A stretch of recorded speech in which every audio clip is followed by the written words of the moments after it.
हनी सिंगच्या गाण्यामध्ये एक वेगळीच वाईब आहे. ते जाऊ द्या, माझ्या चेहऱ्यावरचा आनंद बघून तुम्हाला वाटत असेल की दीप्ती एवढी का खुश आहे. तर माझा बर्थडे जवळ येतोय, त्यामुळे शेटनी काहीतरी प्लॅनिंग केलंय. मला एवढं नाही माहितीये, पण थोडंफार कळतंय की काहीतरी प्लॅनिंग केलेलं आहे माझ्यासाठी. सुरुवातीपासून स्टार्ट करूया. तर आज आम्ही जातोय नगरला काही कामानिमित्त. आणि मुली फक्त काम करून घरी जाणार नसतात, त्यांना शॉपिंग पण करायची असते. You know that. यहाँ पे तो बहुत ज्यादा नाइंसाफी हुई भाई मेरे साथ, क्योंकि मेरे को पैम्पर करना था तो ये शेट को ही पैम्पर कर रहे थे. एनिवेज ते जाऊ द्या. लवकर आम्ही कामावरून लगेच पायलला पिक केलं, कारण मला थोडी शॉपिंग पण करायची होती. पण तिथं पण मी ओरडा खाल्ला शेटचा, कारण की मार्केटमध्ये बिना मास्कची फिरत होते मी. त्याच्यामुळे ओरडा खाल्ल्यावर माझा झाला मूड ऑफ. मला राग जरा जास्तीच लवकर येतो. माझा राग आता कसा शांत होतोय शेटला हळूहळू कळायला लागले. ओ, मला समजून घ्यायला लागलेत आता शेट. एवढी प्रिन्सेस ट्रीटमेंट कधी दिली नाही ना, त्यामुळे हजमच होत नव्हतं की माझ्यासाठी शेट एवढं करतायत. ये भी देख लो, ये कुछ ज्यादा नहीं हो रहा. असं वाटतं वर्षामध्ये सारखे माझे बर्थडे यायला पाहिजे, मग मला प्रत्येक वेळी अशी प्रिन्सेस ट्रीटमेंट भेटत राहील. मुलींना असंच वाटत असणार आहे. ऑर्डर येईपर्यंत म्हणलं आपल्या बॅगचं पण शूट करून घ्यावं, कारण हे पण प्रोमो होतं. हे नंतर माझ्या लक्षात आलं. मग शेट माझ्यावरती अजून चिडले की एक झालं की एक शूट चालूच आहे तुझं. तर पण परत ओरडा खाल्ला आणि नंतर मला जे करायचं तेच मी केलं. लेट पण खूप जास्त झाला होता, त्यामुळे घरी जाण्याची वेळ झाली होती आमची. हनी सिंगची गाणी ऐकतात सॅड मूड होता तो कधी चांगला हॅप्पी झाला ते काही कळलंच नाही.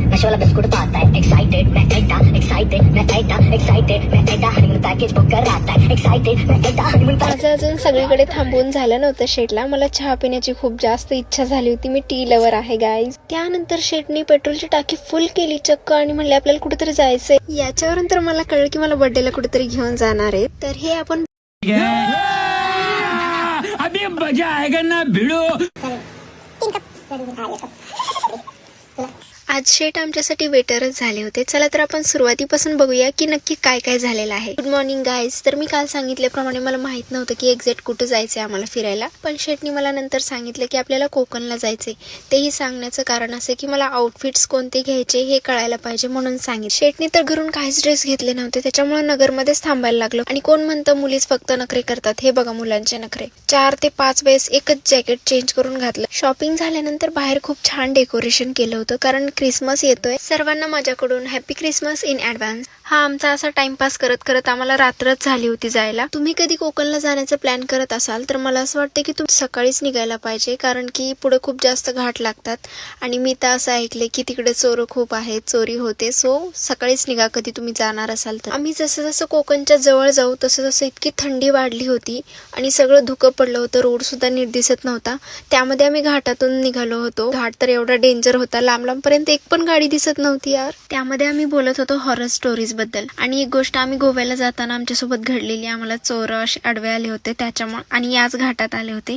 त्याच्यामुळे आम्हाला असं थोडीशी भीती वाटत होती की आता असं व्हायला नाही पाहिजे. पण तरीही आमच्या अंगात खूप जास्त मस्ती होती. तरी आम्ही रात्रीच ट्रॅव्हलिंग करायला निघालो होतो. रात्री पोहोचल्यानंतर मी काही टेक घेतले नाही, त्यामुळे मॉर्निंगचा व्ह्यू बघा, इतका सुंदर व्ह्यू होता. इकडे सगळीकडे तुम्हाला असाच व्ह्यू बघायला भेटणार आहे. प्रत्येक विला किंवा हॉटेल्सच्या बाहेर सगळीकडे नारळाची झाड वगैरे खूप छान होतं. आणि मेन थिंग म्हणजे रात्री ट्रॅव्हलिंग मध्ये मी सगळं काही फिक्स केलं होतं की म्हणजे फर्स्ट आपण कुठे जायचं, नेक्स्ट कुठे जायचं, कोणते कोणते लोकेशन तिथं आहेत, सगळं काही मी ठरवलेलं. सो याचं क्रेडिट हे मलाच गेलं पाहिजे. आमचं फर्स्ट लोकेशन आहे आरेवारी बीच. आम्ही पहिल्या दिवशी सगळे रत्नागिरी साईडचे जेवढे बीच आणि प्लेसेस आहेत सगळं फिरण्याचं ठरवलेलं. या बीचवरती सगळी मज्जा मस्ती करून रील्स वगैरे शूट करून आम्ही नेक्स्ट डेस्टिनेशनला निघालो होतो.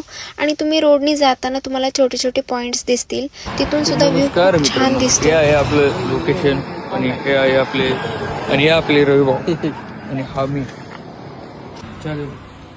3 कप. हा 1 कप. तुला शुद्ध खोकले.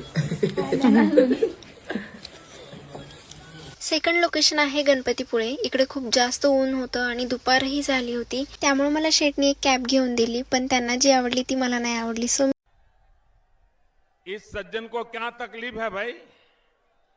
मी मला जी आवडली तीच घेतली. फायनली आम्ही गणपतीच्या मंदिरामध्ये पोहोचलो होतो. मी हे सगळं रील्स मध्येच पाहिलं होतं, पण फर्स्ट टाइम आता प्रत्यक्षात बघते.